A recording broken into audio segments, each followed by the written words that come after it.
We're going to have a time of prayer.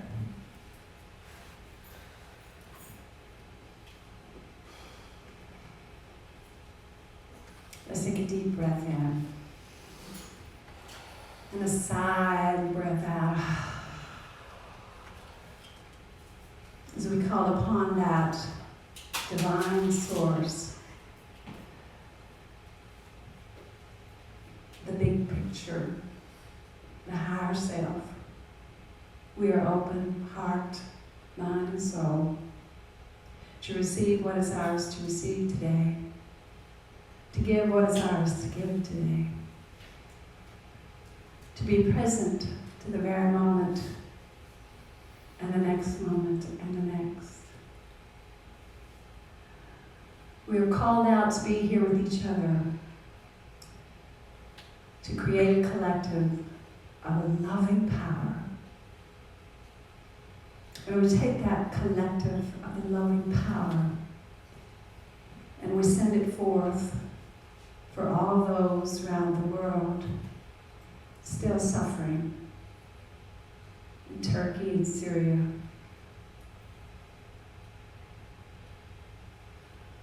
And we add into our heart the healing comfort and love and light. Our bookkeeper, Judith, as Judith is in hospice, and we hold her with an open, wide heart filled with love.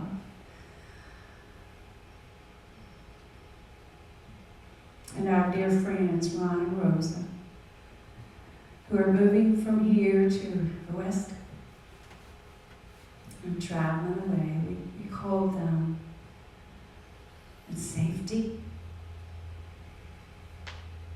and divine order, perfect outcome. And we give thanks again for this now moment that we have been given to enjoy and to be present to. And so it is.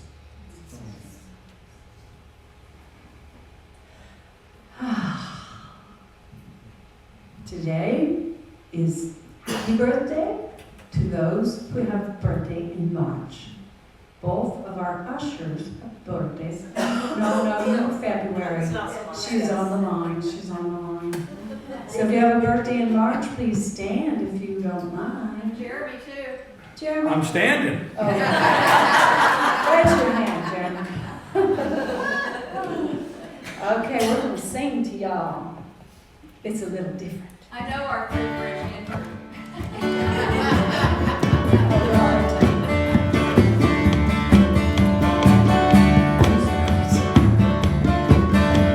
This is your birthday. It's your birthday.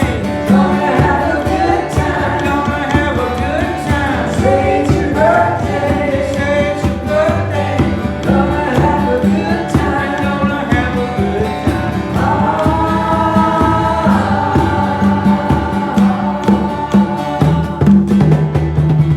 Say it's your birthday. Say it's your birthday. Happy birthday to you. Happy birthday to you. Say it's your birthday. Say it's your birthday. Happy birthday to you. Happy birthday to you.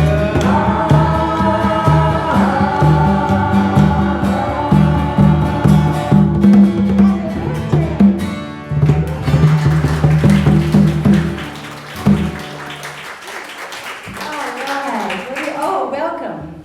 Welcome to Unity of Faith, the Center for Conscious Living. My name is Reverend Annette, and I serve as your minister. We have Jeremy and John, myself, here for you in Music Divine Intervention. And back there, if you ever want to take a CD home from what we created many years ago, it's Love Offering Basis. And Theresa Wohlfeld is our speaker today.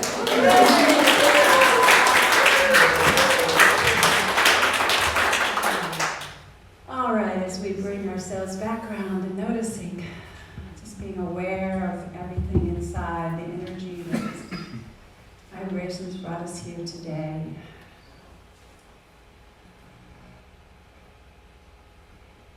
The love in me honors and celebrates love in you.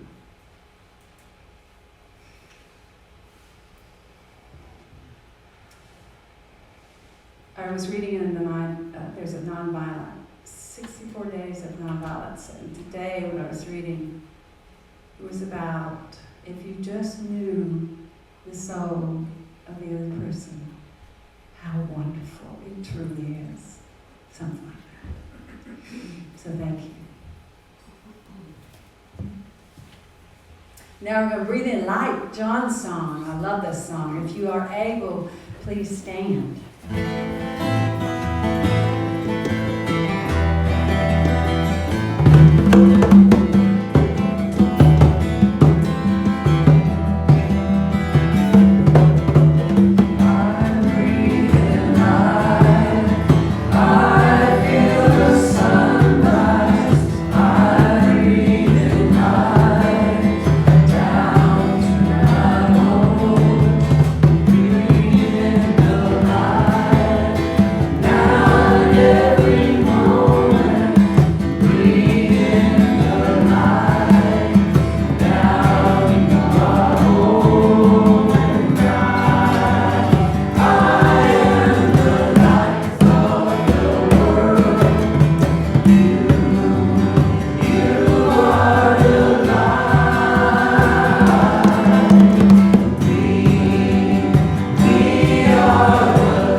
Today, our daily word is from 1978.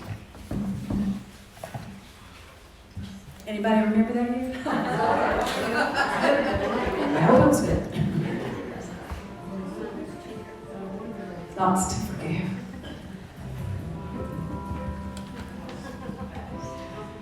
This moment is the word.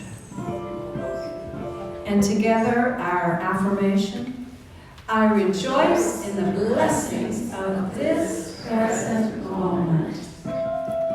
Right now is the time to enjoy life, kind of like what happened in 1978.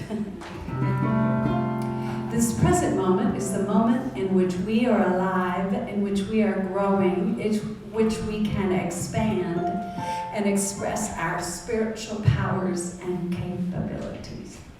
So this one, pretty much it. Let us think of this present moment as a gift to be used and appreciated. Now, as we read these words, let us fill our minds with positive thoughts. I think we can think of a few right now. Let us think of life in terms of positive responses. Let us accept the gift of the present moment and rededicate ourselves to making it a rich and productive time. While we may think with thankfulness of the blessings of the past or look expectantly to the future, it is the present moment that offers us newness. We can find life exciting, like a roller coaster ride, and rewarding right now. Let us learn to live in the present. As we do so, life has more meaning. We enjoy it more. We rejoice in the blessings of this present moment, and we live life moment by moment with triumphant faith in its goodness. And from Luke 14:7, all is now ready. We're going to sing a song Jeremy wrote, one of my favorites.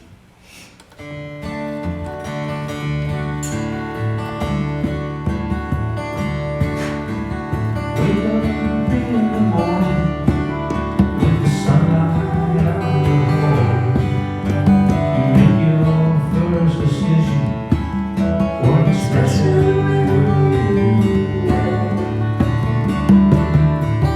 red, simple red. You don't have to be too smart. Do you wanna be unhappy, or do you want a happy heart?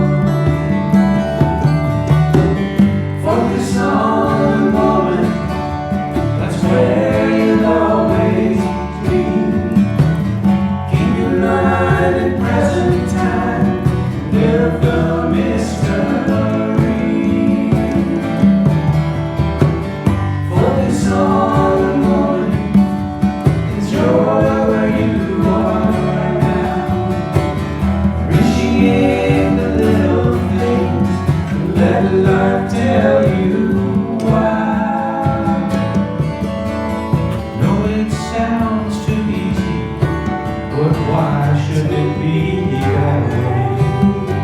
Why should we fret and worry when we can't control the day? Why don't we just accept our lives and imagine that pretty? Enjoy our every moment. Let our moment sing. Focus on the moment. It's where you'll always be. Keep your mind in present time. Live the mystery. Focus on the moment. Enjoy where you are now. Appreciate the little things and let life tell you why.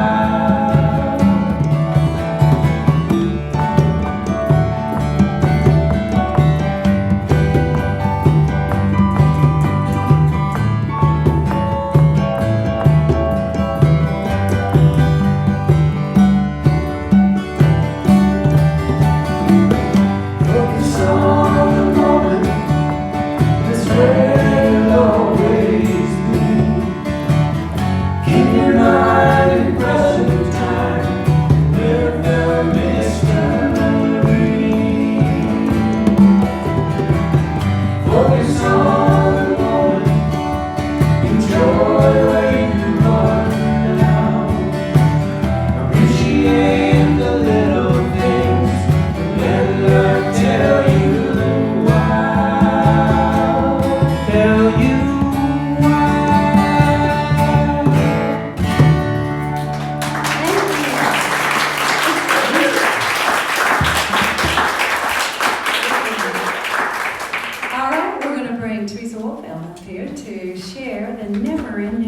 Good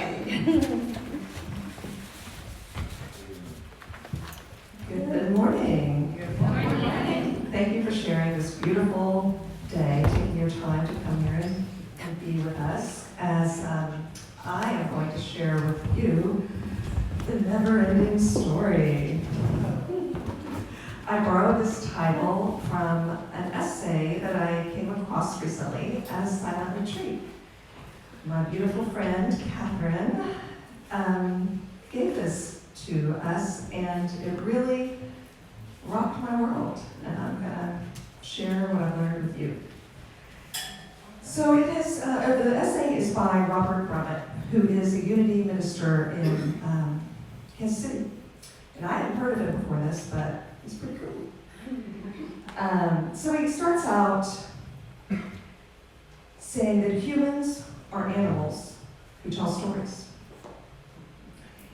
And we've always done this since the beginning of time. We've told stories. And early man told stories to explain how the world worked.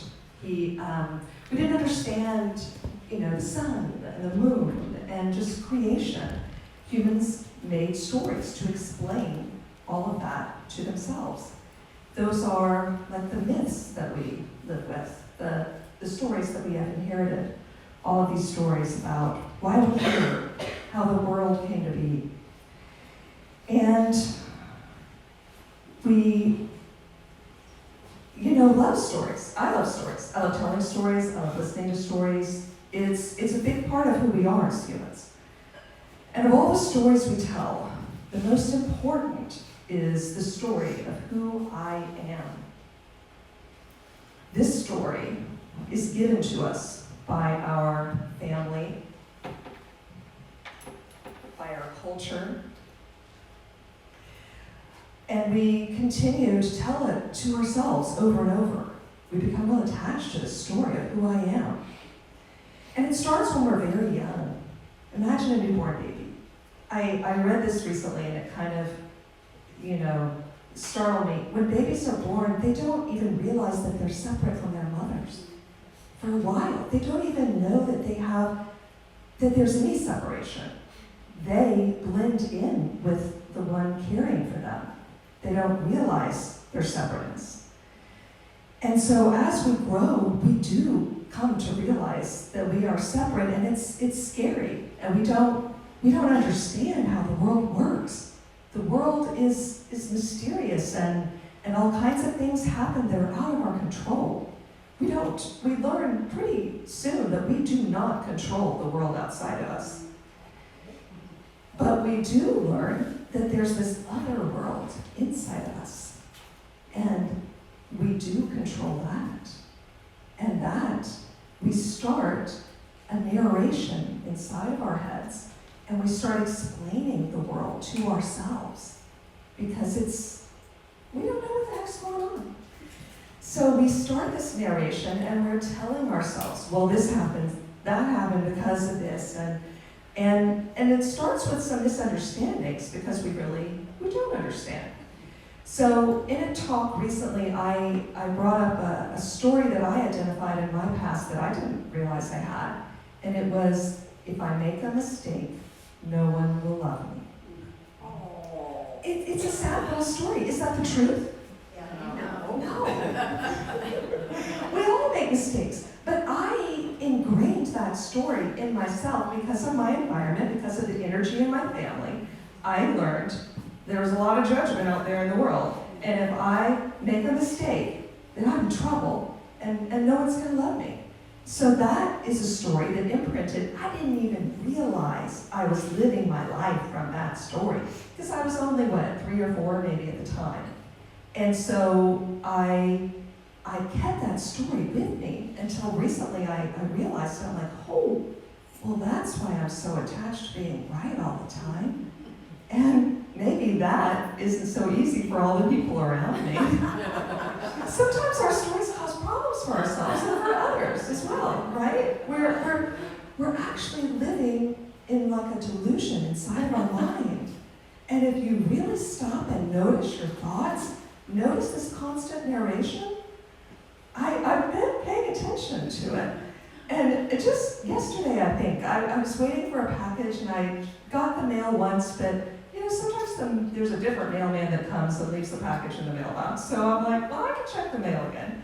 And a part of my mind said, well, it's probably not there. But no, I'm gonna go check the mail. So I opened the mailbox and it's empty. And the voice in my head said, I told you so. And I was like, oh my gosh, why is the voice in my head, mean to me? But I've noticed that the voice in my head isn't always very nice. And maybe you have the same experience. So it can be entertaining, I know. Anyway, the stories become a part of ourselves. And we really, so we create the stories. And the stories create us. That is kind of heavy. My misunderstanding story created who I am. And I wasn't even conscious of it. So these stories continue into adulthood. And we become so identified with the voice in our head that we forget to question it. I mean, most of us don't even notice that narration that's going on all the time. It's just constantly there. It's our little friend, our little inside our head world. And we may have a story of being a victim, or a story that life is hard, a story that I'm alone and no one loves me, a story, and it could even be a good story. Oh, I'm a good student, I'm a good person, I'm a good mom, I'm a good wife. These are stories as well. But what's wrong with the stories is that they're limiting. Am I only good? If I make a mistake, am I bad? Then, is that really who I am? Think about social media, what we put up on Facebook and Instagram. They're called stories. Isn't that funny? I mean, it's like, it's stories. And am I that image that I put up, that I'm presenting to the world, my perfect little family, my perfect, how those stories, they're annoying. I see it when my life isn't going so good, and I see someone's perfect life on there. The stories, they're not true. They're not, we're all presenting ourselves in a way that is not the truth of who we are. The truth of who we are is so much bigger than what can fit inside a story.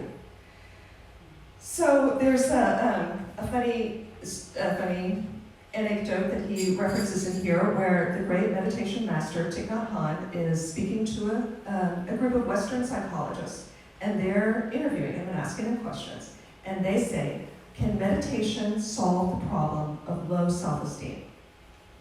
And he thinks for a minute, and he says, yes, meditation can help with that. And then he pauses again, and he said, meditation can also help with the problem of high self-esteem. So it's kind of funny. I mean, it's kind of like, they're both problematic because they're not inherently true. It's any form of identification, positive or negative, is a problem. It's limiting.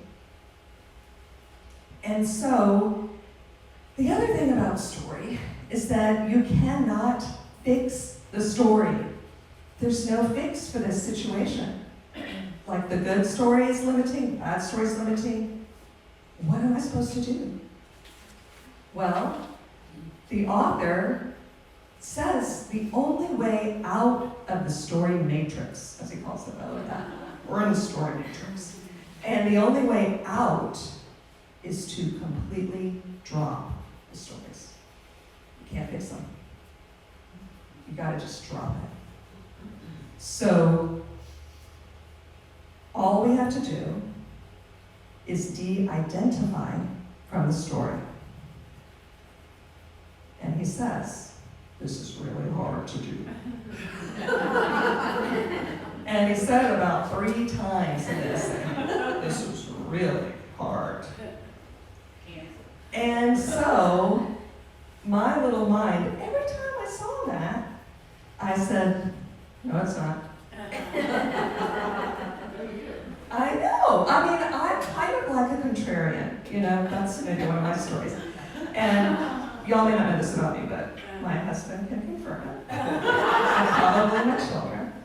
I'm kind of stubborn. And if you tell me I can't do something, that it's impossible, I'm like, hold my beer. I'm it, So I decide right in that minute, like, I can do it. I can do it. Yes, I can. So I'm sitting at this moment reading this essay at a little desk at this silent retreat. It's about a week long. And in between, I look at my watch and it's time for our next session. So I've read it. I'm like, okay, time to go upstairs. There's about 20 feet in between where I'm sitting and the staircase. So I'm walking the 20 feet and I'm noticing my thoughts because I'm going to do it. And I label the thoughts. It's amazing how many thoughts I have in that short amount of time. And I label all of them. They're all stories. So I go, story, story, story, story. And by the time I get to the staircase, I had lost my sense of self.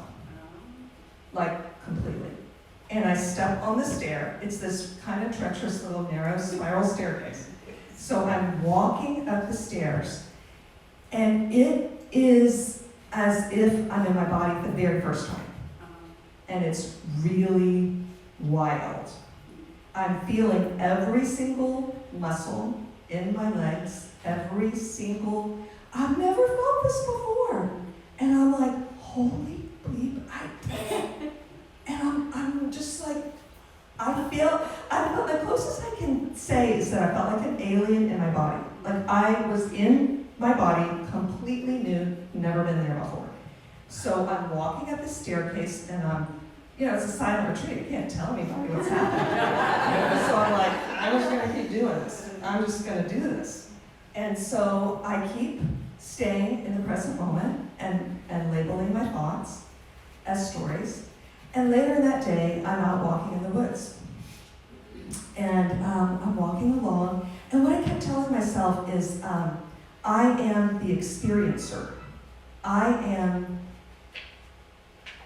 universal energy in this form, experiencing. So I'm walking, and I'm like, I am the experiencer. I've given up. I'm Theresa, Gemini, middle child, all that. I am the experiencer. So I'm walking through the woods, and I'm just in experience. And all of a sudden, I feel this flutter in my heart, and I am one with everything. And I feel my connection to the trees. I feel connected to the birds. I feel the wind, like I am the wind, I am the leaves, I am the trees, I am everything. And it's the most, again, it's hard to describe. It's so, all the love. I mean, I had a lot of love in my life, but it was like all the love. I felt all of it. And I felt, oh my gosh, I don't have to worry about anything. I'm connected to everything. So I'm not alone anymore. I am connected to everything. And it's the most comforting feeling I've ever had. And I was just like, this is it. This is it. And so I realized, it kind of felt like there were strings coming from me, kind of like webs, that like I could feel the connection, and it was like I was in a web with everything. So the way I see it, I was in the web of life. And that, there's nothing to do. There's nothing to worry about. There's no lack. There's no being one with everything. So that is what I consider being in the present moment. And in the present moment, I have to give up my attachment to self. You can't get there if you're still with all of the thoughts and the stories. Attachment to self keeps us separate from the whole. We already are part of the whole. Have you ever heard anyone say, like, there's nowhere to go, there's nothing to do? It's true. You're already a part of the whole. You don't have to go climb a mountain and talk to a meditation master in a cave. You're already part of the whole. And so the way I see it is that we in life are walking around with a little cloud over our head. How am I going to solve all my problems? And I'm alone in the world, and I'm going to die alone, and all of that sadness, all of that separation equals suffering. When we feel separate, we know something is missing, but nothing is missing. Nothing's missing. You've got everything. And so I was like, I'm just going to keep this up. I'm just going to keep doing this. And I don't know if it was that evening or the next evening. It was time for dinner. And I went up to the common area again, and I was a little early for dinner. So I was like, I'll sit here and meditate for a minute. And I sat down to meditate, and I felt this huge energy, kind of like right here. And I'm like, oh, okay. And then I hear the gong for dinner. And I'm like, all right, I gotta go eat dinner. So I get up and I go to eat dinner. And then dinner's over, and we have like 45 minutes for the next group session. So I'm like, I can go back downstairs and hang out, or I think I'll just sit here and meditate till the next session. So I sit in a chair, get myself all comfy, and close my eyes, and then boom, like it's back. Like I'm like, oh, okay, it didn't go away. Here it is, and it's a really big energy. And so I'm like, okay, yeah, I'm just gonna open up to this. I'm just gonna go with it. So I for some reason, my hands like locked in this position, like this. I've never held my hands in that position before in meditation, but it was like, they just went like this. They're in my lap. And it's getting really big. And I can feel that there is a fireball in my hands. And it is so hot. And then I'm like, oh, there's another one on top of my head. And there's a fireball on top of my head. And it just keeps going and going and going and getting stronger and stronger. And eventually, it's kind of scary. I'm like, maybe my head's gonna explode. I don't know. And there were two other people in the room with me, and it was so comforting that they were there. Reverend knows one of them. And so they were just sitting, and I'm like, what does this look like? What's happening? What's happening to me?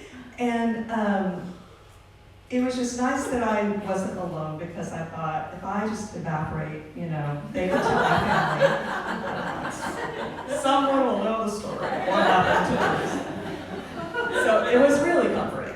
But I still am scared. It's scary. And so I just have to laugh. I'm like, well, okay, I tried to pry my fingers apart. I'm like, I'll just, slow this shit down. And I could not get them apart. They're like glued together. I could not slow it down. I could not stop it. And so I'm like, la la la la la, thinking thoughts and thinking thoughts and thinking thoughts, like trying to slow it down. I'm like, I'm thinking thoughts. And then that didn't work. So I'm like, I just gotta ride this out. There's no way off this roller coaster. I gotta stay on. So the best I can describe it is like a fire hose of energy. It's just going up and out. And so it just kept going and going and going. And then finally, it did reach a point where I had a choice to slow it down. And so I knew that the next meditation was coming up. I'm like, yes, I am going to choose to slow this down. I made a choice. And I was able to pry my fingers apart. And so then I'm just breathing through it. And it's time for the next talk. So I'm like, well, I can't talk. I'm just going to take myself downstairs. So I went down to my room, and I am laying in my bed, and I can kind of hear they're doing their thing upstairs, and that was nice and kind of comforting. I have no idea what has happened to me. And so I'm laying in bed, and my head starts to hurt really bad. I'm like, oh gosh, I've got this headache. And then the voice in my head is like, what did you do, Theresa? I'm like, you just did something. What did you get yourself into? And this is like in my life story. And then immediately after that, I said, I'm calling my angels, please help me with this extra energy that's in me. Please help me let go of the extra energy. And then right at that moment, a little valve opened up on the right side of my head, and I'm laying down, and it felt like water pouring out of my head. I mean, it was weird. And so I was like, oh, thank you. And so then I felt normal again, because I have had openings in the past, and big expansions, and then contractions afterwards, and physical pain that came from the contractions. And so it,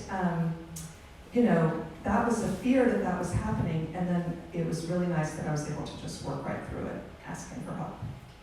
Cute little point. So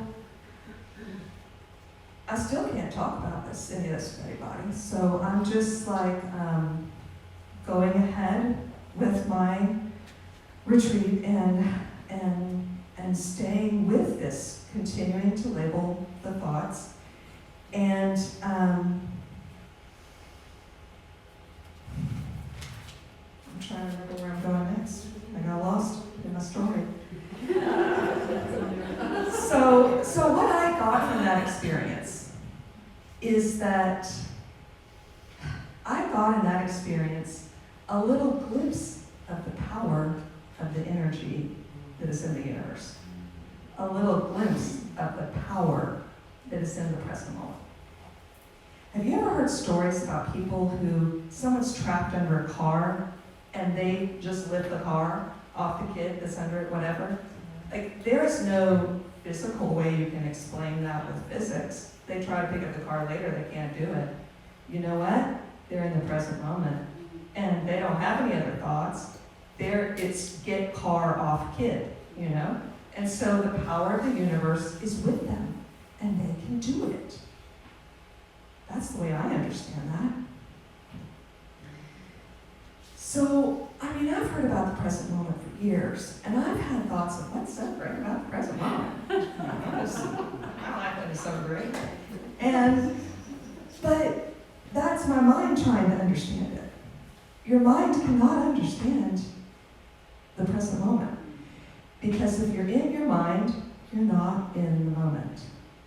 So in the present moment, which, P.S., is all there is. It's the only thing that truly exists, is this present moment.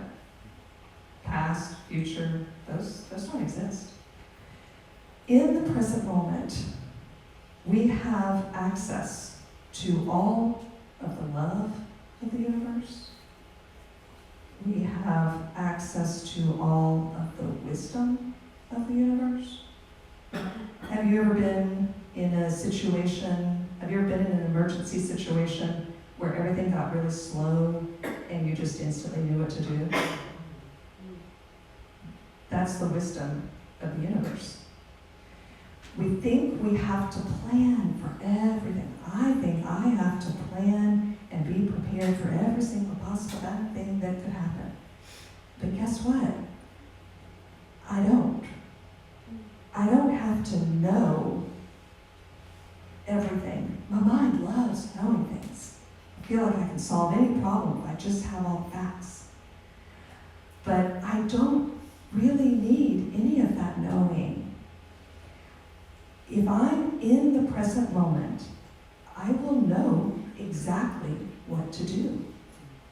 If I am in the projection of my mind, I'm not going to have access to that because I'm going to be putting my perception onto what is happening. I'm going to bring all my stories with me, and they're going to influence the way I react to situations. But in the present moment, I don't have any of that other excess baggage. I will know what to do. And then, like I said, we have all the power of the universe in the present moment. So, we make assumptions about ourselves and others. We make all these judgments about ourselves and others. They don't mean anything. They do not. It's all a fiction that keeps me separated from heaven, is the way I like to think of it. Have you ever heard the story? This story just popped in my head. Maybe when I was the third week. The Jesus saying, it is easier for a camel to get through the eye of a needle than a rich man to get into heaven. Have you heard that one? The way I interpret that is that you can't take your stuff into heaven. You cannot get to heaven with your stuff. Your stuff is your stories. Your stuff is your identity. It's your personality. It's your everything that you think you are. You don't get to get into heaven with that. And heaven and hell, I think, are here now. You know, in the same day. You can be in heaven, you can be in hell. It's not, there's nothing outside of us. Heaven is here right now. In the present moment, there's no pain. There's no suffering. There are situations. They only become problems when we put our story onto it. So, I am going to have us just practice for a second. Let's just all get yourself comfy in your seat.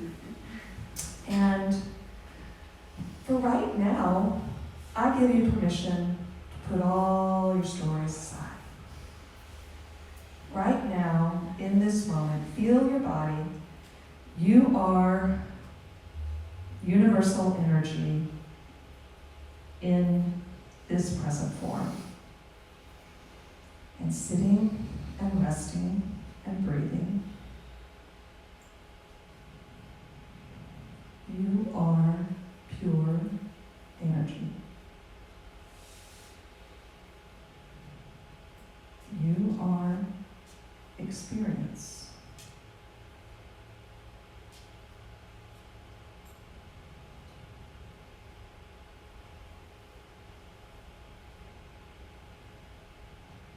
Breathe in and breathe out. That's all you are with that breath. All the energy of the universe is who you are.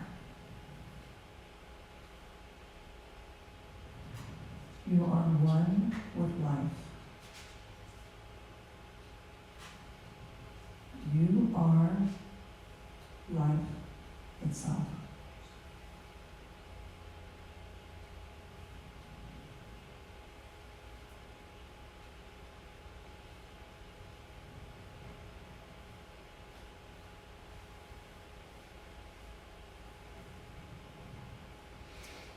to end with a quote from Wu Wei. It's at the end of this essay. Why are you unhappy? Because 99.9% of everything you think and of everything you do is for yourself. And there isn't one. And so it is. Yeah.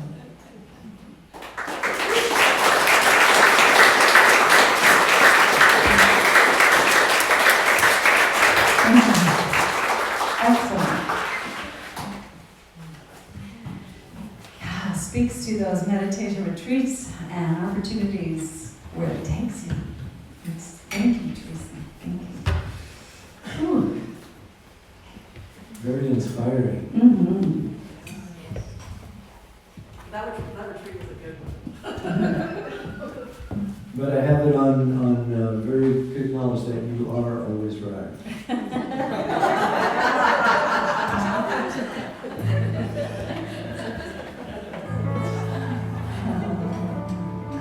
So we're going to sing a song for you. I can remember right where I was sitting when I wrote this song, and the sun was shining through the windows. It was a winter day. And I needed to hear it.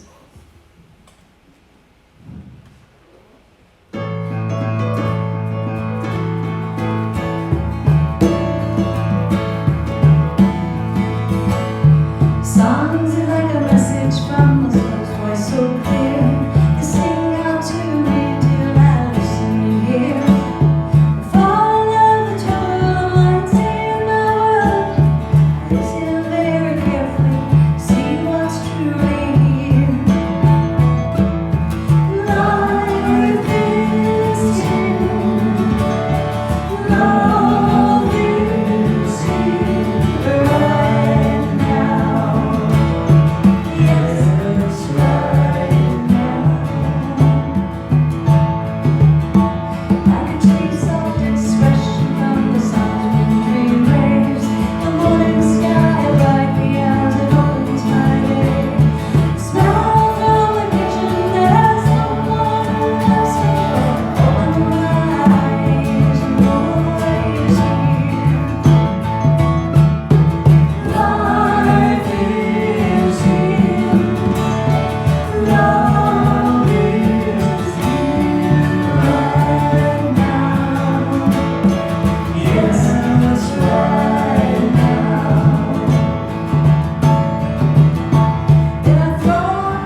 Notice how you feel. You've been given such a gift this morning, and let's take that into our prayer time, purpose time. Yeah, there we go. Come on then.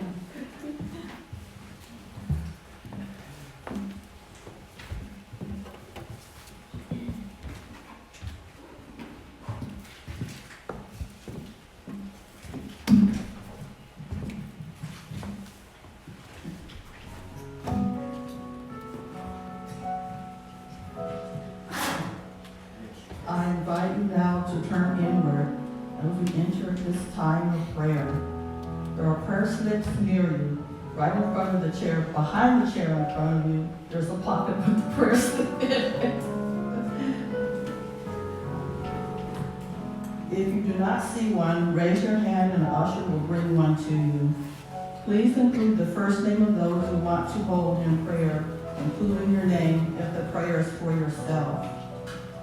Affirmative prayer is the foundation of the unity movement, and it reflects the certainty that we are each being led to our highest good despite any temporary challenges.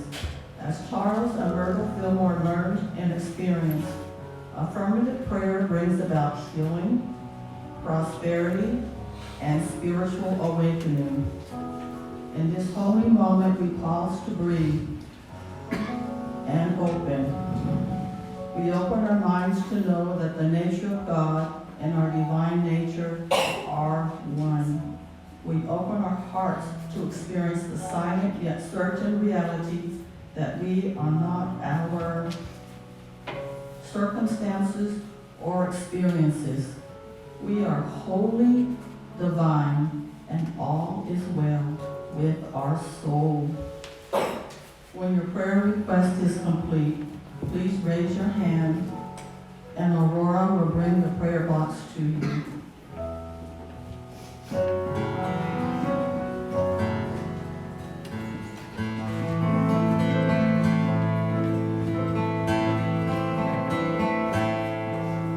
I offer you this song down,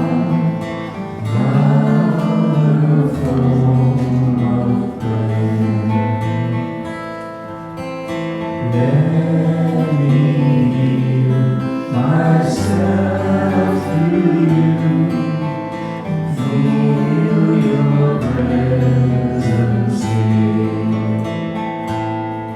I offer you this prayer, oh God, another form of song. Let me love myself through you, know that we are one. I offer you this song, oh God, another form of prayer. Let me know myself through you, feel your presence here.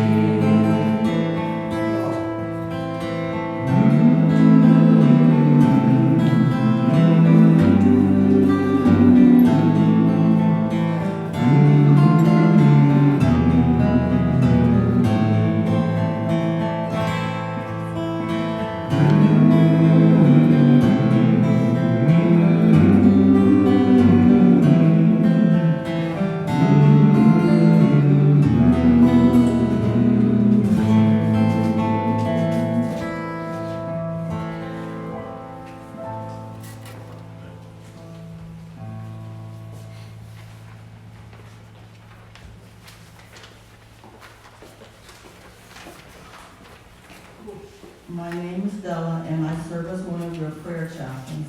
Following today's service, Aurora and I will be available at the front of the sanctuary for private prayer. And now take a deep breath. Breathe into the stillness of your heart. Together we invite the presence of God to move through us, as us, in the prayers offered here today. And so it is. Amen. Amen. Thank you, Della and Deborah. We just rock, don't we? I mean, it's so fun.